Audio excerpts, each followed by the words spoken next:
Em nome do Pai, do Filho e do Espírito Santo. Amém. Que as nossas palavras demonstrem sempre o poder do Espírito Santo, para que a nossa fé se baseie no poder de Deus e não na sabedoria dos homens. Nossa Senhora, rogai por nós. Santa Teresinha, intercedei por nós. Em nome do Pai, do Filho e do Espírito Santo. Amém. Olá, meus amigos, tudo bem? Começando o ano juntos, graças a Deus, né?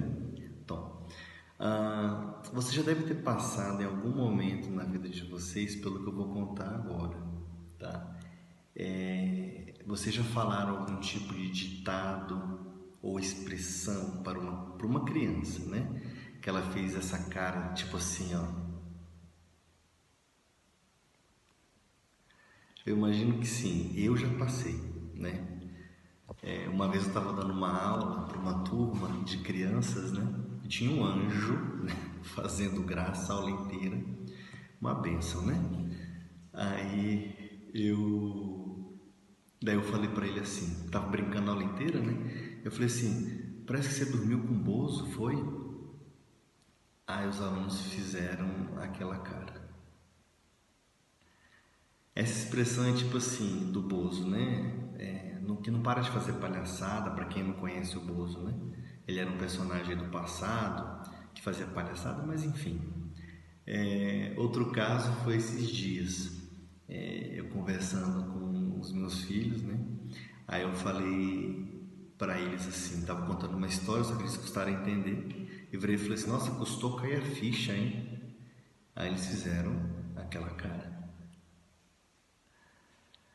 Aí era em relação a isso, né? Porque antigamente a ficha em si, né, no passado, como a gente não tinha celular, né? Então a gente tinha que usar telefone ou de casa ou nas ruas, né? E nas ruas tinham aparelhos telefônicos que a gente chamava de orelhão, né? E aí para a gente fazer a ligação a gente tinha que comprar uma ficha, né? Colocar essa ficha no orelhão, digitar o número que você queria ligar, aí quando a ligação era completada, aí a ficha caía lá dentro. Só que às vezes demorava para a ficha cair. Aí a gente fala hoje, né? Mas depois se vocês procurarem mais informação, vocês vão entender também, ver como é que era essa parte do orelhão, né? Tem outras também, tem volta-fita, essa até uma amiga contou pro filho esses dias, ele fez essa cara também. Tem furou o disco, tem vira o disco, né? Vira o disco. Mas por que eu estou falando tudo isso, né? Porque quando a gente deixa de usar, deixa de falar algumas coisas do passado para os nossos filhos, eles não vão ter conhecimento dessas coisas, certo? Né? E muitas coisas que eram faladas hoje não são faladas mais, né? Entenderam? Então assim, a gente precisa falar de tudo, né? Do passado também não, precisa falar do que é necessário, né?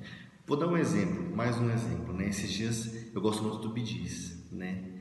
E aí eu peguei meu filho escutando Bee Gees esses dias no quarto, né?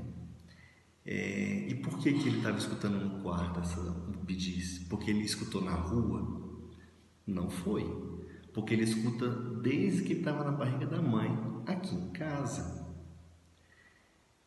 Vocês entendem onde que eu quero chegar, né? Qual que é o nosso problema agora? E as verdades da fé católica do seu filho? Pensa só, onde o seu filho vai aprender sobre a fé católica? Né? Onde ele vai escutar? Na escola?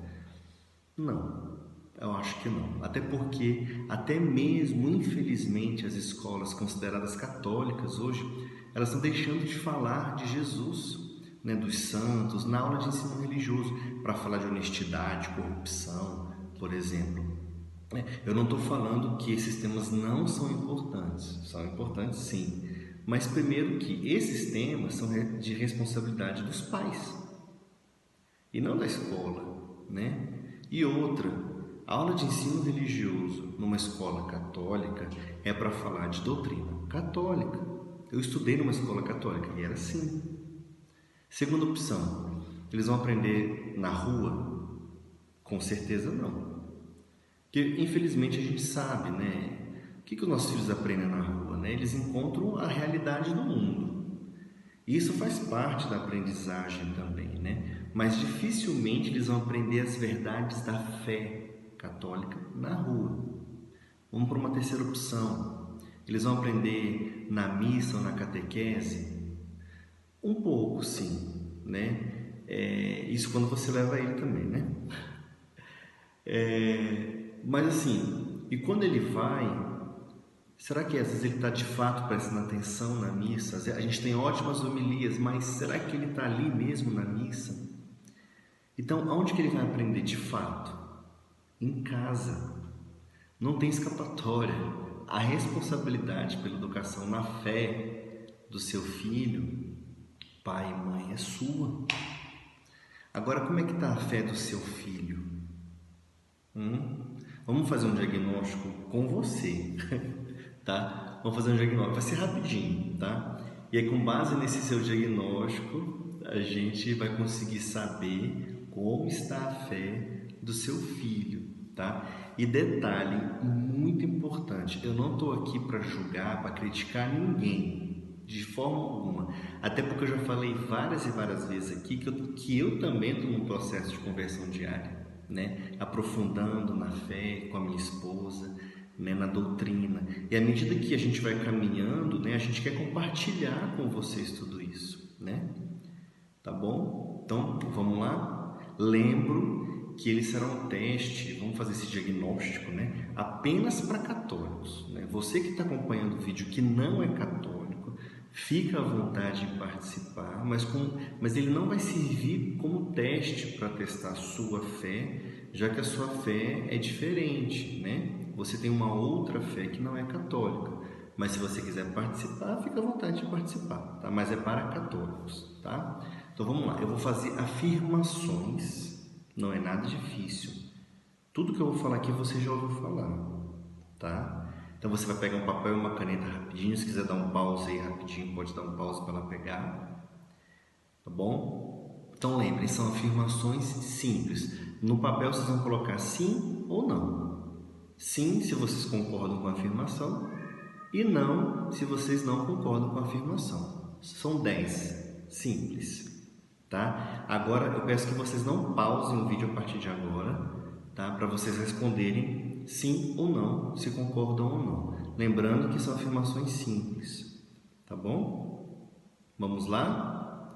Lá vai então, não pausem, hein? Primeira afirmação. Jesus ressuscitou ao terceiro dia após sua morte. Sim ou não? Segunda, reencarnação existe? Sim ou não? Terceira, podemos nos comunicar com os mortos falecidos após a sua morte, alguns meses ou anos depois? Sim ou não? Quarto, o pão e o vinho consagrados apenas representam o corpo e o sangue de Jesus. Sim ou não? Quinto, Maria é mãe apenas de Jesus, mas não é mãe de Deus. Sim ou não?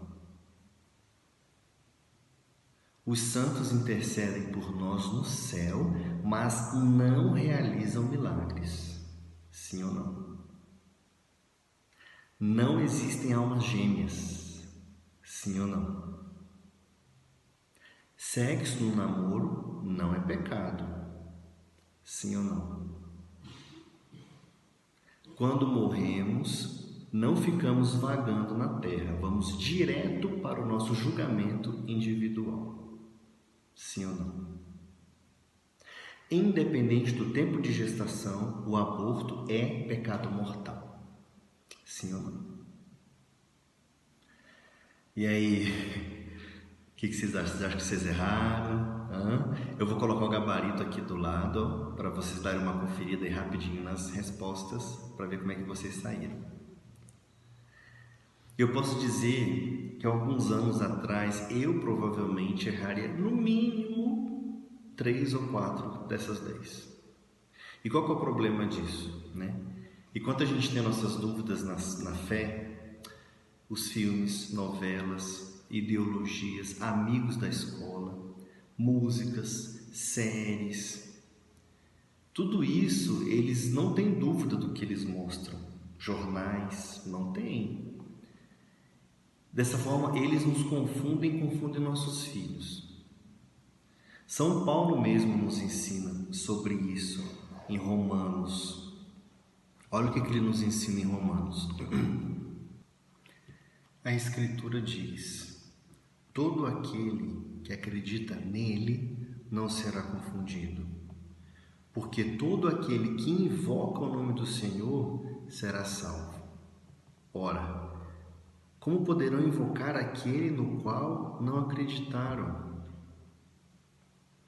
Como poderão acreditar se não ouviram falar dele? E como poderão ouvir se não houver quem anuncie?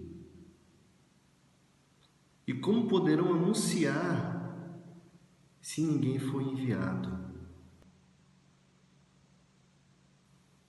Viram só?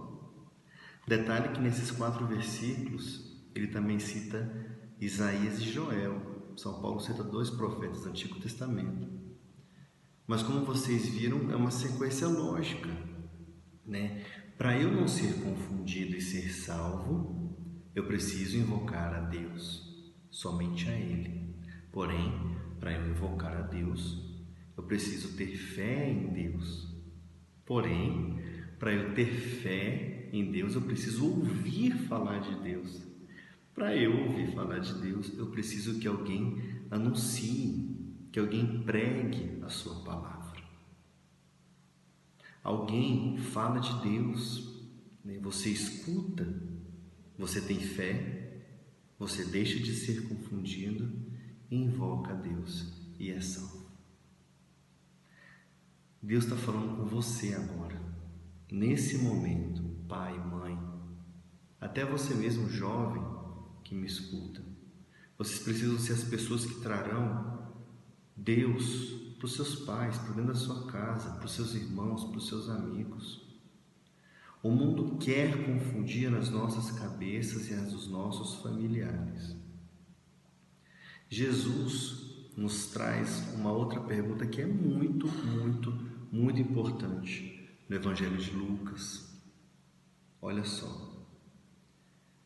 O Filho do Homem, quando vier, será que vai encontrar fé sobre a terra? Será que ele vai encontrar fé quando ele voltar? Você pode e deve fazer a sua parte. Conheça a sua doutrina, compartilhe a sua fé.